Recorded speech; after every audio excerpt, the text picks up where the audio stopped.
installed and properly maintained fire escape, will it ever collapse if you have the entire building's occupants come out and stay on it, and you guys show up and party on it with them and get on every stair, every platform, and fill every nook and cranny of a fire escape? Will it ever collapse? Or is it over-engineered to go beyond that? It's 1,000 pounds more, so it's all fire escapes are over-engineered for that reason.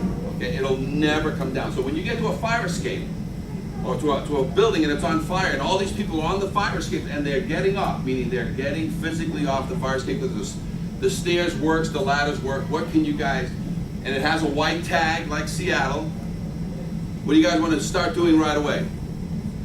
Is this a rescue or is this a firefight? You're right? As long as they're getting off safely, and what do? Has a white tag, what do? Go do your job.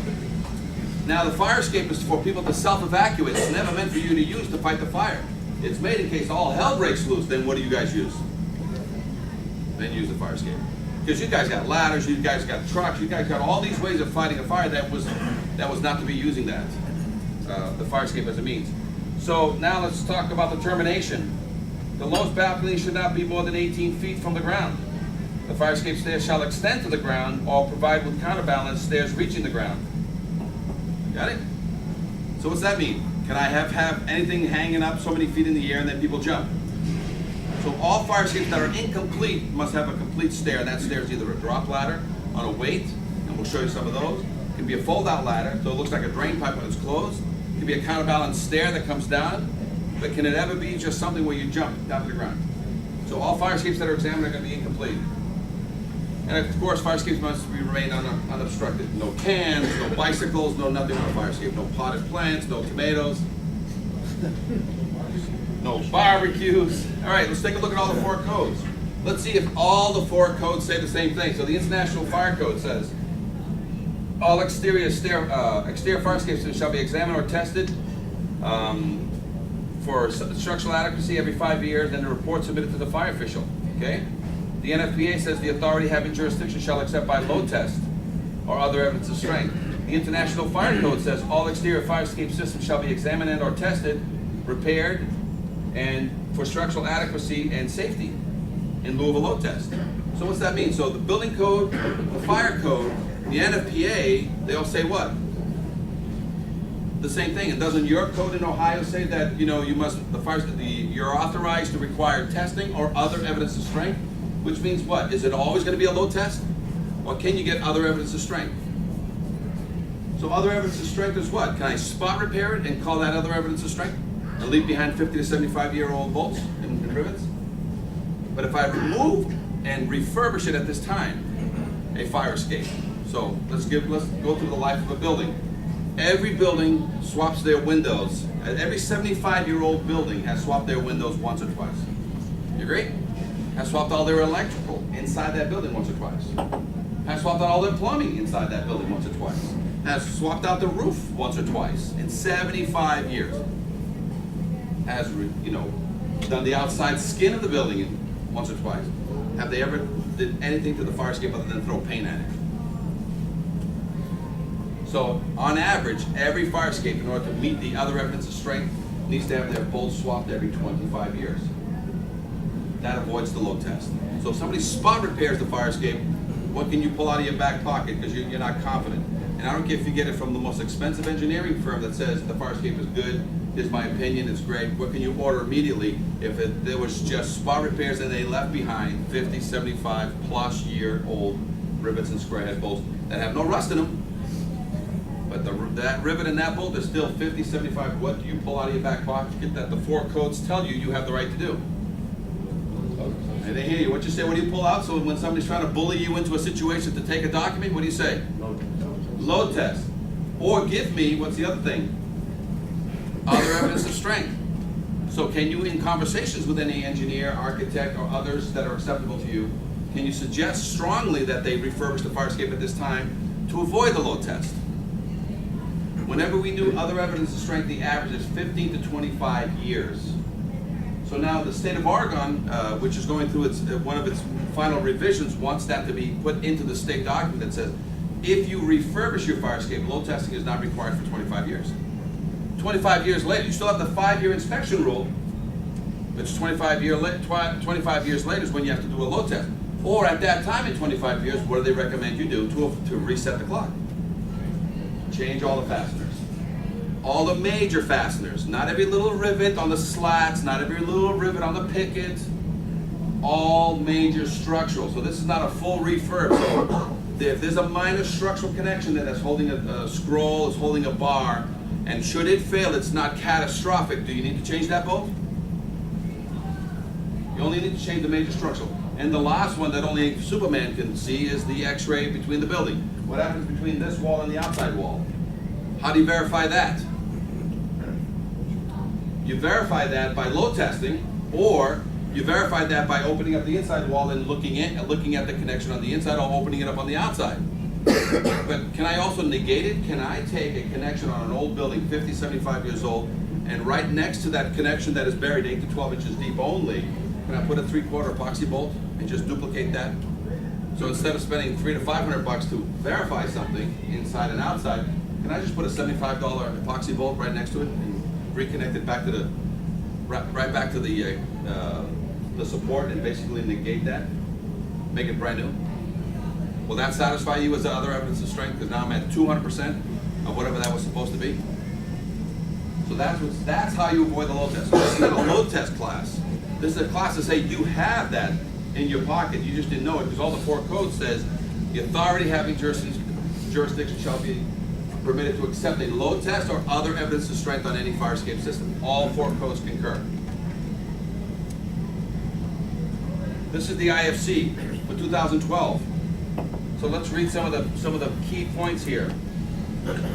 Right now, existing exterior fire escapes require an inspection by a registered design professional or persons acceptable to the fire code no more than every 5 years.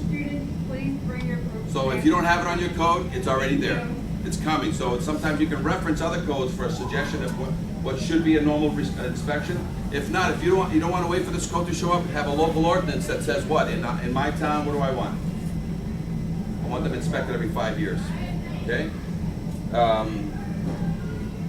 It says right there, the fire code official is authorized to require testing or other satisfactory evidence. Same thing as it says in your code. Okay? Let's take a look at down below. Neither the IBC nor IFC contain a specific definition of what actually constitutes a fire escape. And in previous editions of the code, they did not establish a frequency for their inspections. The IBC provision for existing buildings only permits that fire escapes as a means of egress component on existing buildings and limits the installation of new fire escapes on existing buildings when the code official determines they are necessary based on a substantiation by a registered design profession, or exterior stairway cannot be used due to the lot line limitation, size of the stair, or conditions where the fire escapes could impact the progress on the sidewalks, alleys, and such. Additionally, new fire escapes, when allowed by a building official, cannot utilize ladders or windows as a means of egress. Fire escapes are typically prohibited in new construction. Well, that's kind of wraps everything up for you, right? So can I dig a hole in the ground, putting up a brand new building. Any fire escapes? Never, okay? I have a pre-existing building, a mansion, and guess what? They're gonna make 5 lovely condos on it, all for $1.3 million a piece. And they have one central stair inside that's like a chimney stack in there. And they need to put fire escapes. Okay, can you force them to put fire escapes inside that mansion? I mean, a staircase inside the mansion for every one of those condos? What can they do? What's allowed by law? A fire escape stair that unifies the whole thing, or everyone will have their own fire escape stair? Can they come out the windows, these beautiful mansion windows? No, what's the code says? What do you need? If there's going to be an egress, what do you need? Take that window. You gotta make it a door. When I step out, now fire escapes are 24 inches wide, 8 and 8 rise and run. That's a fire escape. Because I have no lot lines, I'm limited in size. But if I have a huge backyard, guess what you're gonna make me put in? An exterior stair, which people call fire escapes for now. How many feet wide? Minimum? 3 feet wide. 7-Eleven rise and run. In some cases they even want you to put a cap over it for the snow. And so now I'm coming out a door, coming out on a 3-foot platform, stepping down a set of stairs. 7-Eleven, can I bring my couch up and down that thing? Sure. Can I bring it up a 24-inch fire escape? Most fire escapes will come out a window. Again, whenever, this is where you have the power, usually from the building department. You guys are gonna be writing the violations, but you gotta make sure that what comes back from this is not a fire escape coming out of a window 24 inches wide, 8 rise and run all the way to the ground. And if there's a ladder on it, does this say you can put a ladder on it? Ladders are not allowed. There's no more ladders ever. Now, sometimes a ladder and a spiral will be allowed when there's a restriction. There's nothing else that will fit in there. It has to be a ladder. Can you throw it once you've met that requirement? Otherwise, can you do ladders ever? Okay? So it's all written right here, and again, IFC 2012. We haven't adopted 2012 here yet, right? It's a great one. Write this one down. OSHA 1910.37. It's very important. It says exit routes must be maintained during construction, repairs, and alterations. Most fires happen when they're drilling holes in walls, when they're ripping things out and pushing things in and throwing nails into the thing. And what happens? So wouldn't you expect that if you're going to pull a permit with your building department, that the building department has confirmed that the construction company that's pulling that demo permit, changing, doing that one floor in an existing condo complex, gutting it completely, that they have and there's a fire escape on the backside, where they want to confirm that it's safe for the current occupants as well as the workers working on it. OSHA said so. And then also means when the firemen show up, what do they need to have? Now, it doesn't mean you shut down the job. If the fire escape is a total wreck, shut the fire escape down. What do you build? Scaffolding. So you don't stop anything. You stop the money train, fire escapes are going to go back to where they belong, underneath the rug in the back room, because we are the bastard child of egress. So don't ever stop the money train. Just know that there's an answer to it, and the answer is, since you're not using this fire escape, just give me a second means of egress, installed by a licensed and insured scaffolding company. They'll have railings, they'll have the 36-inch wide, they won't have construction stairs in there, they'll have full means of egress stairs. Got it? Now, during, what's this mean that we're going to be suggesting to you today with your building department buddies is that during the process of pulling a permit or during the process of closing a permit, some cities will put this OSHA requirement or the closing of the permit to ask for the certificate on the fire escape at the end. So it depends on how you want to do it.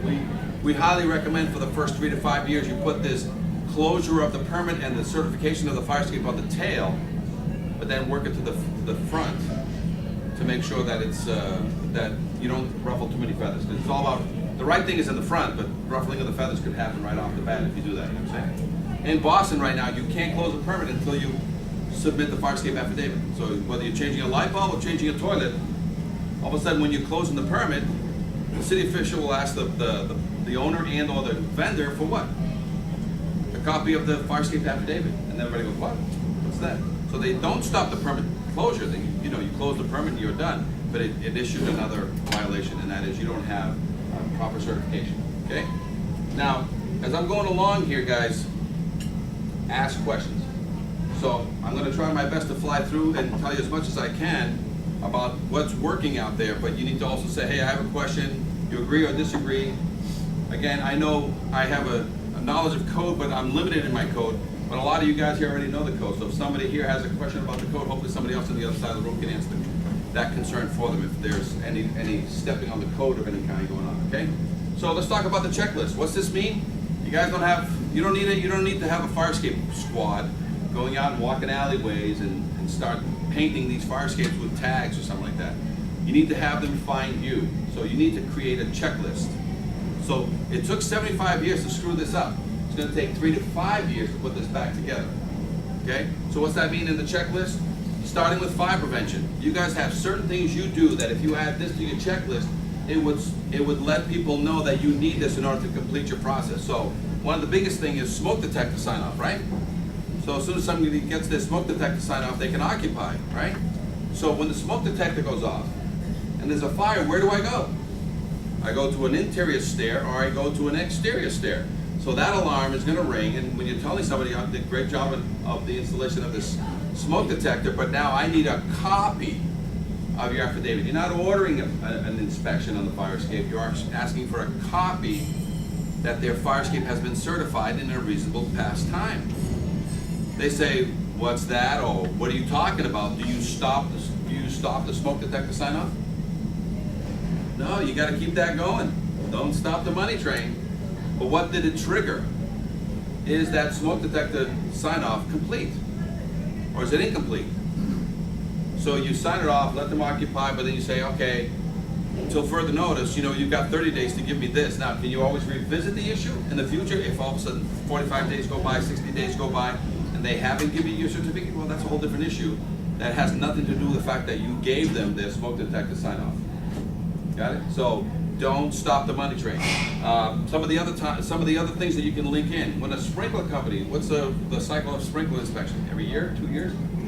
Every year? Imagine you ask now, and this is how you get everybody else to work with you, you ask every sprinkler company to provide with you not only the sprinkler system test, but a copy of the affidavit. And that affidavit is good for 5 years, so once they have the first affidavit, you know what they can keep attaching to that? The same affidavit. But if all of a sudden now the sprinkler system companies need to give you a copy of that, because when the sprinklers go off, where do you run to? All right? I got another idea here, yearly inspections. For a lot of business, you have that yearly inspection. You're checking the alarm, you're checking the lights, you're checking the battery. What else you ask for when you're leaving the place? So checklist, just add it to the checklist. Don't go looking for this stuff, just add it to your checklist. And the second means of, I don't know if you have a safe building policy here where you basically confirm that buildings are safe. Do you have a safe building program? If it's called something different? But basically, what would you ask for that? They have this, they have their alarms, they have their extinguishers, they have this, they have that, and what do you add to that list now? Even if you handwrite it in for now. And add a copy of the affidavit. Building permits. So imagine in the building permit, what do you need to do a building permit? I need my license, I need my insurance, I need a plot plan, I need an engineer's plot sign, I need to make sure my taxes are paid. I got all these things that they won't let me pull a permit until I do all these other things. What do you need to add to it? Which will satisfy OSHA. Second means of ingress affidavit. Now you can either put it at the beginning of the permit process or bring it in at the end to close the permit process, because then it's going to move itself to the beginning. So you're going to work with your building departments. Now also certificates of occupancy.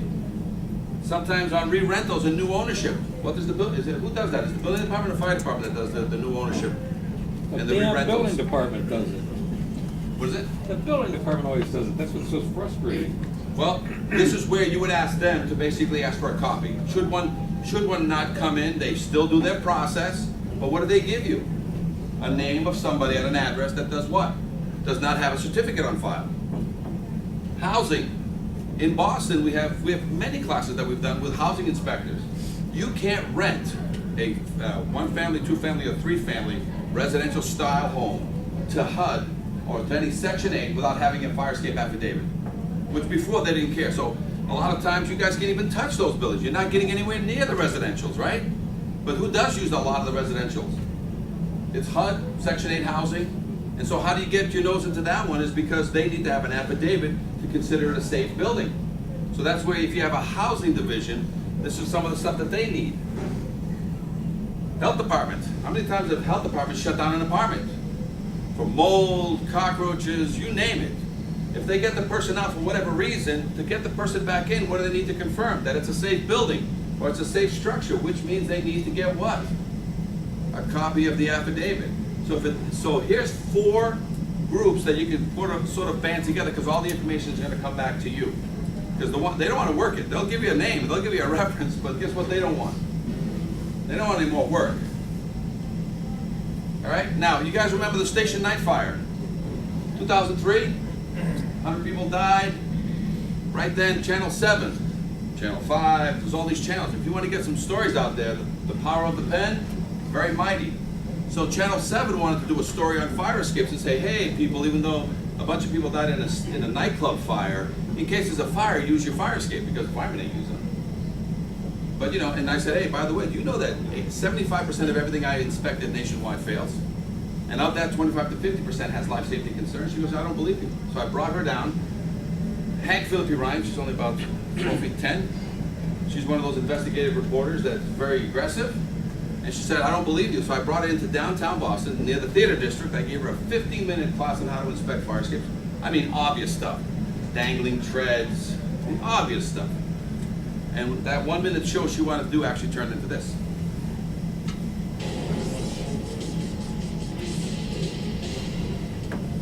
The smoke, the flames, and the frightened faces, all in a firefighter's line of duty. But Chief William Hitchcock remembers the night it wasn't the fire that almost stopped him, but the fire escape that broke underneath him.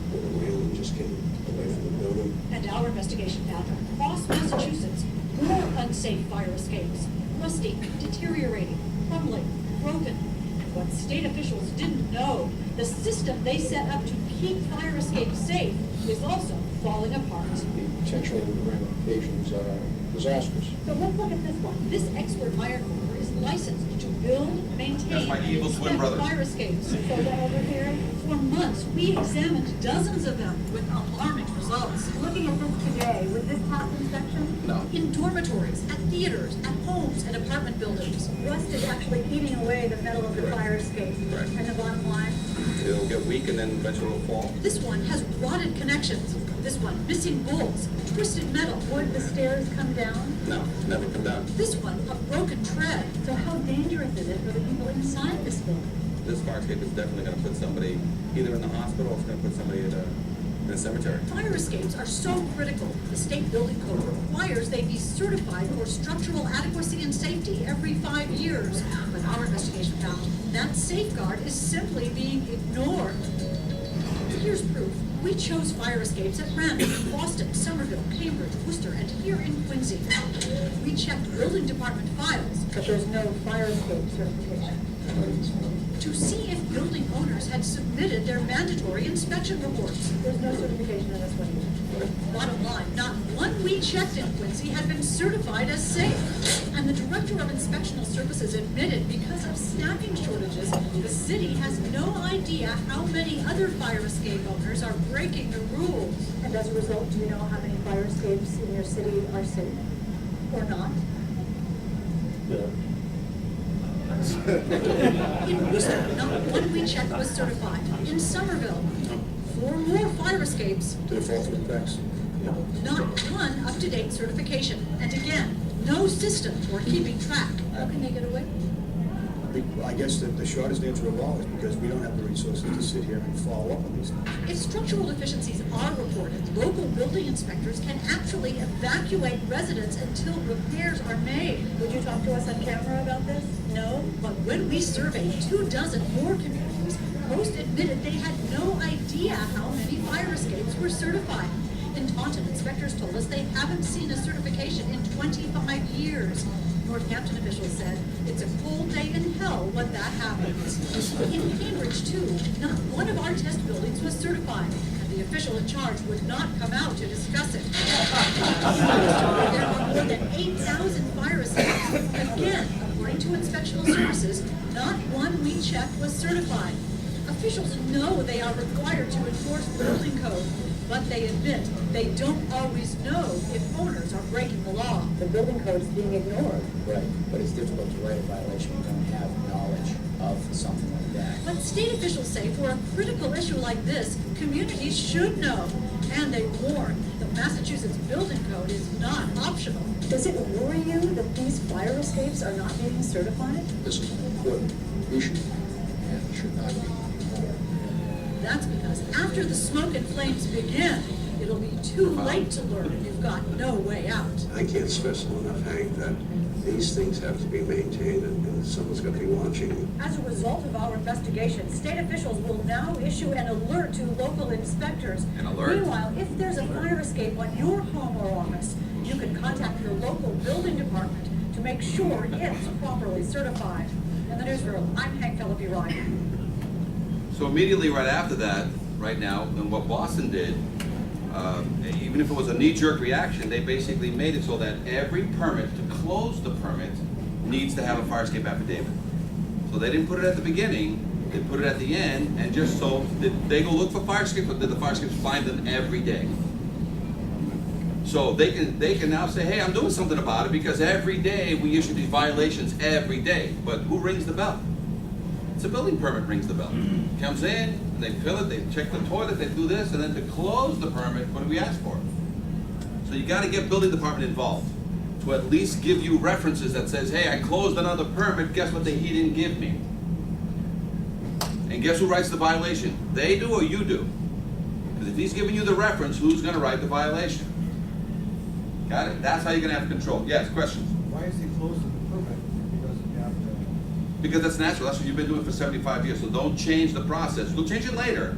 But in the meantime, all you're doing is saying, you know, because it's not a requirement to have an affidavit given to you. They just put it on the back end to start getting after these fire escapes that nobody's doing. So by just at the end saying, okay, thanks for the permit, by the way, I need a permit, an affidavit for your fire escape. Do you have one? I just changed the toilet. You know what I'm saying? It's totally unrelated. They just put it on the end to basically make it a checklist item that says, we are closing all permits regardless of what you did on the building. Oh, I just did my roof. I just changed the window, you know, whatever. I don't care, we need an affidavit. So all of a sudden now they close the permit, so the building department's done. You don't want to give them any more work, but now they got a reference for the fire department, which is what? We closed 15 permits, 5 of them didn't have affidavits. That's it. What's those 5 names and what are those 5 addresses? That's all you need, and you'll take it from there. Got it? Because now there's an unsafe structure or a building that doesn't have an affidavit. All right, so you saw what happened. It took a collapse. The fireman didn't die on this one, but the woman did. They fell 4 stories. Got it? And this photograph won a Pulitzer Prize. So if that's what you guys want, here's the thing. We got hand grenades and landmines all over your state. It's not a matter of if, it's a matter of when. I had a very similar class like this in Philadelphia, which we're going to talk about today. And 9 months later, guess what happened? It was a collapse of 3 people. 1 died. There's a lawsuit, and guess who they're bringing in as the expert witness? You know what I'm saying? And not because my ambulance was not working that day because I usually chase, but this is what it takes. A lot of times somebody has to go down, and when it's a fireman, everybody starts freaking out. You know what I'm saying? When it's a fireman and a woman and a baby, it gets even worse. So this is the Philadelphia Witnesses say it sounded situation. like an incredible explosion when the fire escape of a Philadelphia apartment building suddenly collapsed and injured 3 people. NBC 10 cameras were there as a friend holds on to one of the victim's hands, who is apparently conscious as the victim is placed into an ambulance by medics. KYW-TV reports a man who was critically injured and 2 women were rushed to local hospitals. Police believe the bolts of the fire escape appear to have been rusted and dislodged from the brick wall of the apartment building. The victims fell more than 30 feet to the ground, and now the incident is under investigation. Worth noting, the complex is more than 100 years old and even on Philadelphia's historic registry. Local reporters are all pointing out the city's licenses and inspections department hasn't filed any violations in the past when it comes to the old building, so Sunday's collapse came without warning. Neighbors say the 3 victims, reportedly all in their 20s, may have been partying on the fire escape landing before the incident. That's what did it. They were partying on the fire escape. Fire escapes ain't rated for parties. Wasn't the fact that they haven't had a violation in that building for 50 years. Philadelphia and New York City is by far one of the worst locations. When I go there, if I'm seeing an average on the U.S., and just like that story that you saw about this with Hank Philippi Ryan, I could take Boston out of there, and I'll talk to you about this city I have inspected in Cleveland. It's the same situation, every state. So if I go from Seattle to San Diego, I go from Chicago to Texas, and I go to any major city, and I go to Cleveland, and I have inspected, including, I've inspected the Masonic Lodge. Fire escapes were in a state of collapse. Nothing has passed. Anything I've ever inspected in your state has never passed. So it's not just specific to certain areas. Every industrialized city that has, 5 or 10-story buildings, has an infrastructure of some sort, has fire escapes because everybody's stacked. Guess what? The fire escapes are not safe, okay? So on this one, I actually happened to be in Philadelphia examining fire escapes when this came over the news, and I went by the site. Fire escape engineers inspect the summary video here in Philadelphia. All right. Some of the preliminary information that I'm getting out of this. So nobody had hired me. I just happened to be there. So I grabbed here, this information myself while I was there. Which this is the back, used to be up against the building. These 2 brackets here used to be going to that 4th, 5th floor up there, where you now see the 2 blowouts. The blowout on the left and the blowout on the right. And it used to be attached there. Does that look occupied on that 4th floor? And then this staircase, which is here, it went to that platform up there. And that platform up there also had a bracket which is now laying inside the floor below. So they either were going up to that upper floor or they were on this fire escape. And as soon as it let go on this side or up above, which looks like it's all blown out, as soon as it let go The there, walls were all eaten. it basically tore away and fell down, or the bracket that holds one of the legs, one of these legs is sitting on a bracket like this, and it's up there. You can see it on the floor below there. See, there's the bracket right there. There's the other piece that's stuck in the wall. There's the hole in the wall used to be. That bracket was there to that corner. And it used to Cement? support You the guys see the staircase that cement on used to the go to steel? that other top corner The there. cement in the hole? So that's how this piece got its way down here, and it kind of did this. But the key is, this is what it looked like, that bracket that used to hold one of the corners, and then it would go from here up to a window that's not here, but it's way up there. But so basically, when this released or that other piece released, it pulled away and brought this with it. Or if this failed first, and then it released the remaining piece, but I believe everybody was either up above on this piece. But see how it ties into the back? All that Single rust jacket. bolt with an angle on the back. So this down here represents that there's an angle along the back, an angle along the wall. Okay, and this platform is pretty shoddy, but basically creating a corner. Months support later, by the this fire escape brace. system looked This brace exactly the goes into the same. building. And the building And was so, occupied. should that corner fail, which it did, basically this brace is no longer holding the staircase that came from the upper platform way up above and fed that upper window. So if they were on the platform itself, 2 or 3 people, Having a smoke. look at that whole piece there. That looks like that's not fresh. That looks like it's old. Looks like it's been through rust jacking, ice jacking, and just maybe the cement was getting porous, and it basically pulled away from there. So, again, it's a little longer tape that I can let you watch, but again, the class is short.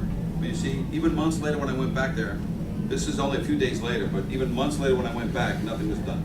They're still investigating, the building was still fully occupied, even though we had fire escapes. And what happened?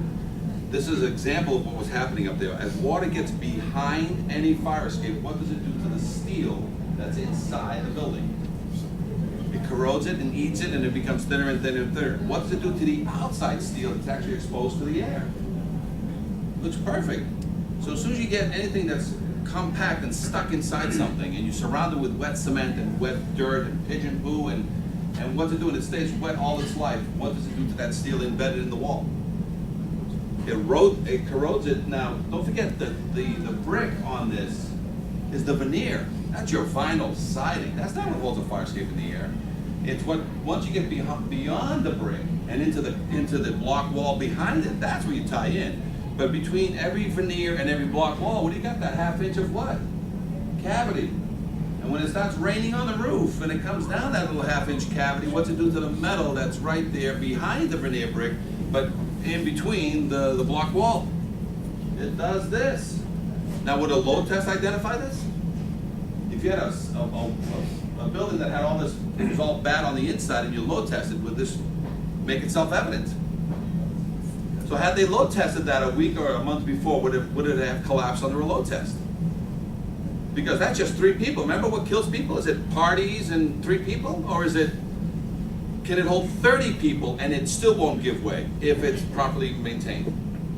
Right? So did the fact that they were on the building, on the fire escape, to collapse that? Or is it impossible to put all its entire occupants on there and make it collapse?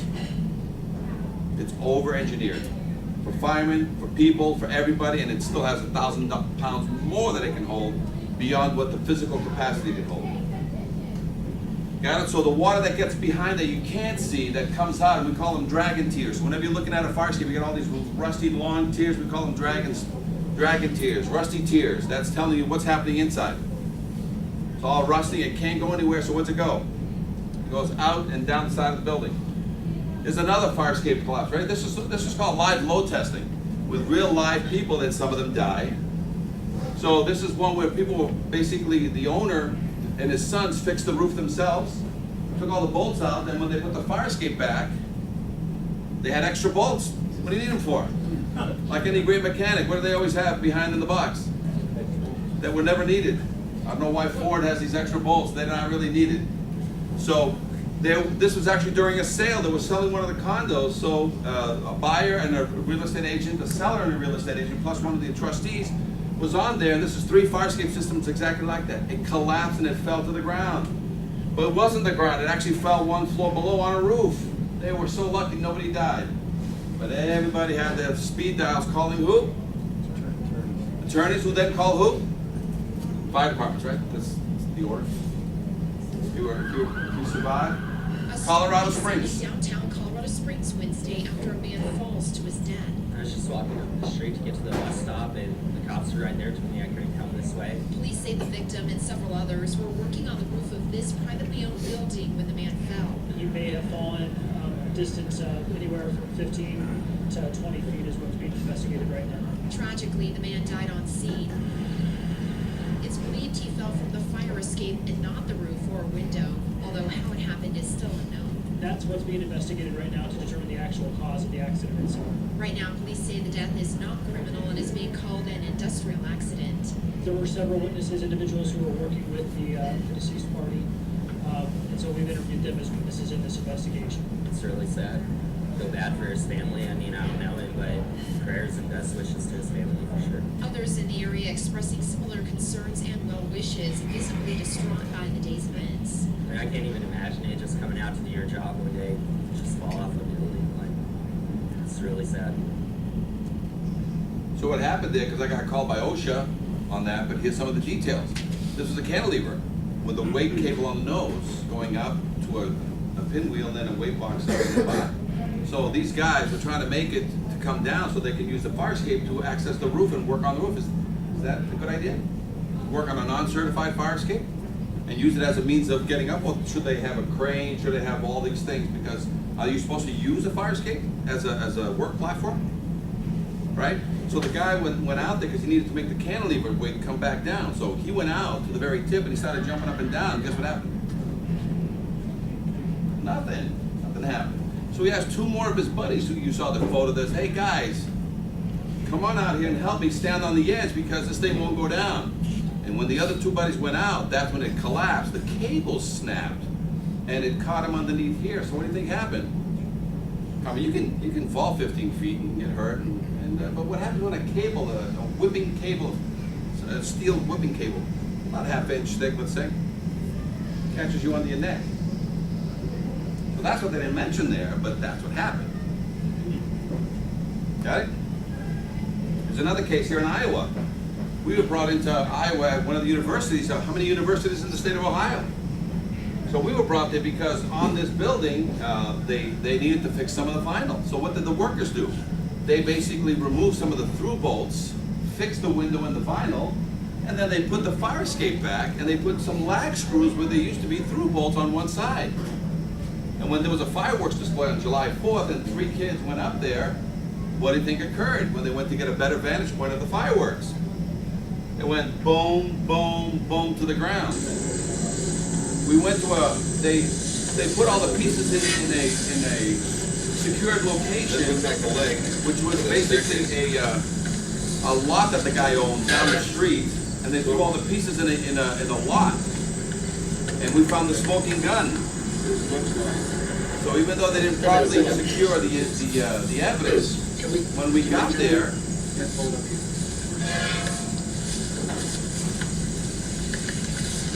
now this is all lawyers and fire officials and building officials all walking this grassy knoll here. And what do we find?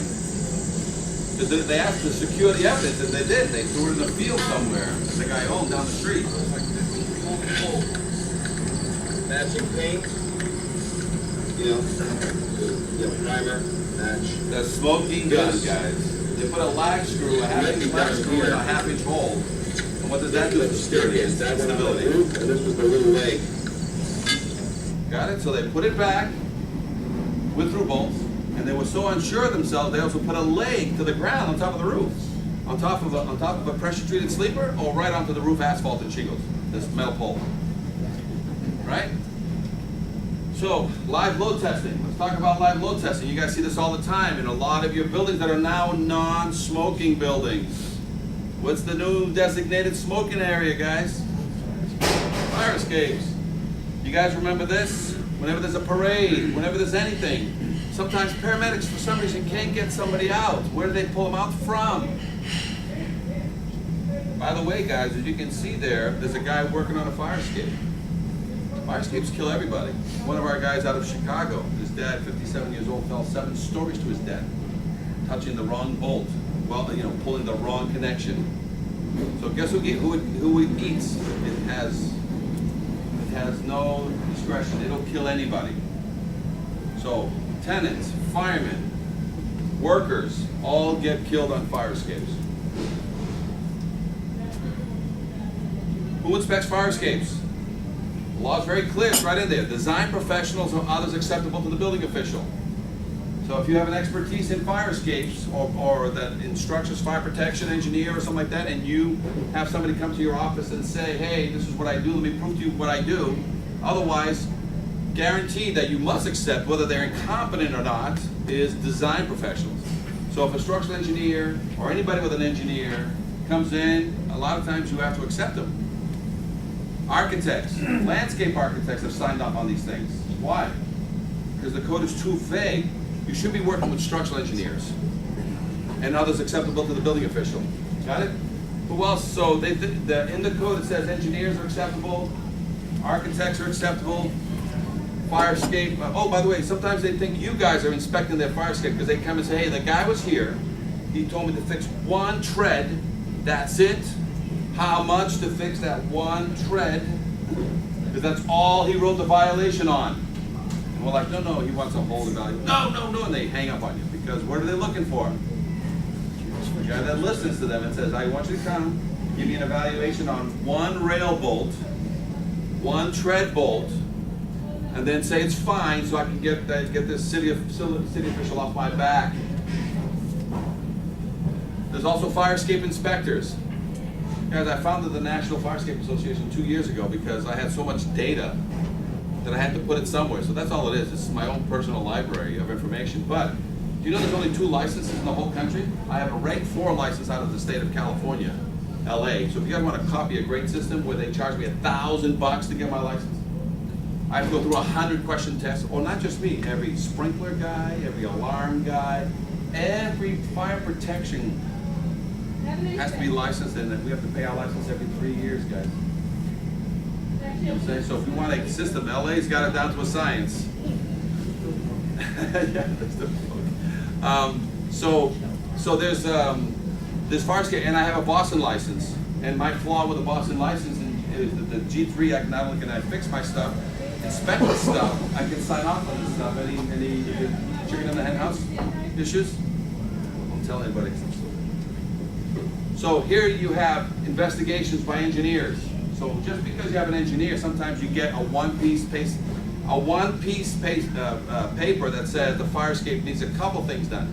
This fire escape, in your estimation, pass or fail? Right? The engineer that wrote the violation, the engineer that wrote the write-up, wrote a one-pager on this, and this is the one-pager. He says, fix something on the 3rd floor, fix something on the 2nd floor, give it a paint job, and I'll sign off on it. But at the very bottom, isn't there a little disclaimer? You can't read it because it's kind of small, but guess what it says? To the best of my information, knowledge, and belief. So is it an evaluation or is it an opinion affidavit? It's an eyeball test, right? Now you can see the photographs next to it. I failed the fire escape. Thank God it was white because all the red shows up really, really good. Those are all fails. There's another one I did in Chicago, 150 units. And I got this one-page letter, and the guy wanted a price. Guess what? Fix it or paint it? They just wanted a paint job. I said, well, no problem. I'll give you a price to paint it. But I do my own walkthrough just to make sure that everything is good. So when I walked through it, because they said the only thing it needs is some painting. So is this painting? This is the same fire escapes. Is that painting? And when I brought this to the attention of the management company, guess what they said? When I brought it to the building department. I know too. When I brought it to the building department, guess what they said? well, we rely on the engineer. If an engineer wants to put his license on the line and blah, blah, blah, blah, blah, that kind of comes. I just need a piece of paper to stick in the file. Now, can you take that same piece of paper and bring it out when you got a dead fireman and give that piece of paper to his family? Say, hey, I hope this will help you feel better, but there was an engineer's piece of paper here that maybe you can bring to the bank and, right? Because if they have that disclaimer on there that says, to the best of my information, knowledge, and belief, what is that? Isn't that the Golden Escape parachute? Now, we were involved in Chicago in a lawsuit, but I was on the other side. One of the pieces of a fire escape that we dealt with came off because a masonry company was using it to work with and smashing that cantilever 5 to 10 times a day to go up and down. A piece broke off and hit one of their guys in the head. Guess what that guy did? Who'd he sue? Everybody. You know, everybody got so over 7 people in the lawsuit, including Chicago. Now, when we were sitting in deposition, this took all 7 years. And guess what they try to blame? The guy who touched the fire escape. Guess who touched the fire escape? Guess what? The city of, we did a total refurb on the job. This was a well that broke. We changed our policy on welds, which I'll talk to you guys about this afterwards.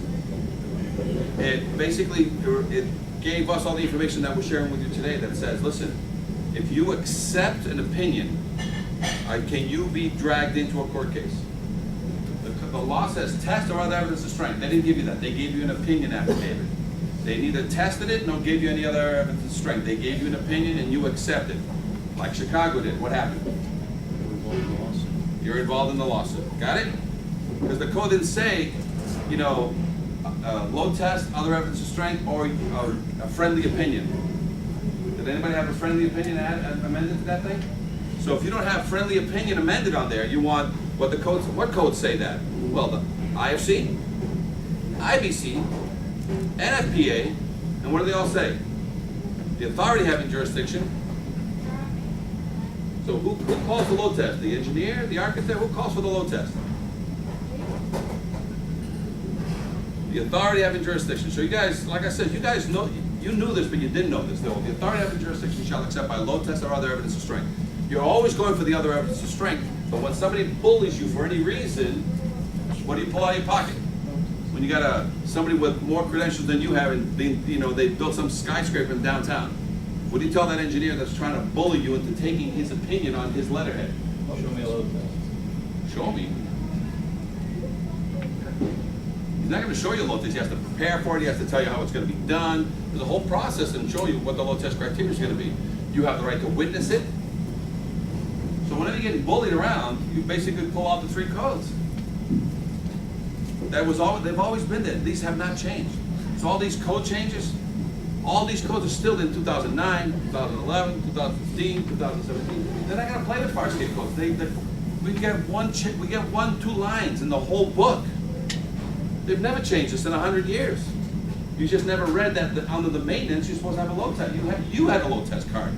Not the, you know, you're not supposed to ask an engineer, what's your opinion? You think I should load test it? It says right there, the authority having jurisdiction, it's you. This is a detention center for juveniles.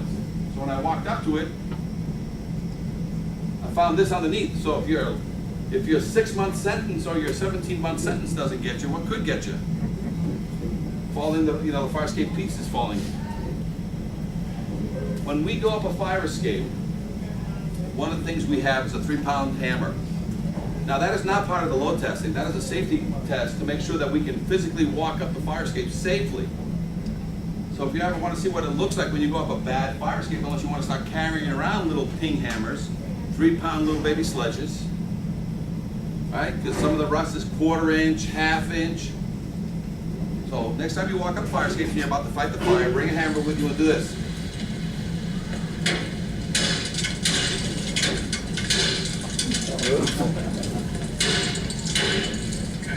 That's it. I think that's it, yeah. Okay guys, let's fight the fire. I think that's it. And what I'll do now is I have my red, highlighted So red. what this is a ping, we call it the ping pong test. So if I'm going up a fire escape, when I hit it, and even though it might have some rust in it, but it's solid because I got something left of the shaft, what's it going to ring like? It's going to ring like a ping. When I've got rust in there, the shaft is gone, and it's compressing it because of rust expansion is what's holding it there, and I hit it, I get a thud, it goes, so it pongs. So when we go up to inspect the fire escape for our own safety, not as part of the examination as far as a load test of any kind, it's ping, ping, pong. As soon as we add a pong, we knock it down because, and then we identify it with spray, or we identify it with a small little yellow tag of tape. Oh, I didn't want to get to this one right away, but how many of you have ever trained on a fire tower? The room got really quiet, and I don't think it's the apple pie. So it's funny because every time I go to every state, you know, we've got all these cities that are just not compliant, non-compliant, and this. And then when I ask the fire prevention to take me to the training facility so I can look at their fire towers, guess what happens? So I show up there, and as you know, the outside part of it is for you guys to train. The inside part, you guys throw, you know, hay and all kinds of things to create smoke, and you're constantly bombarding the inside with water. Guess what it does to the inside staircase that is fire resistant, right? So when you look at it, right, I started ping-ponging the thing, and I shut this tower down like I do many towers, because guess what happens? Men have been running up and down this thing the day before. And I ping-ponged the thing, and I shut it down that day. So both inside and outside, these fire towers are doing what?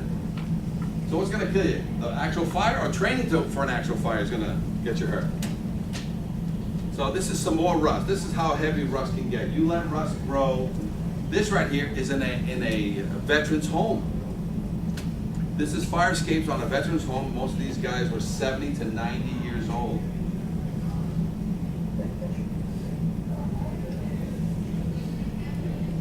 Trash trucks. Cement trucks that are 12 to 14 feet high. What do you think they do to this stuff? In alleyways.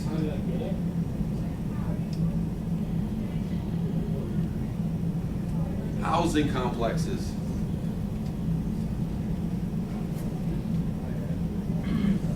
Now this is important. That one right there, that building right there, that's actually City Hall. And look at in the middle stairs, look at all the dangling stairs on it at City Hall. All right? So schools, you guys know that when you do a fire drill and you have an old school building, and if you have a charter school and they use old buildings that used to be office space and such, you know, in your fire drill, you're supposed to go to the nearest exit. You know how many times they use the fire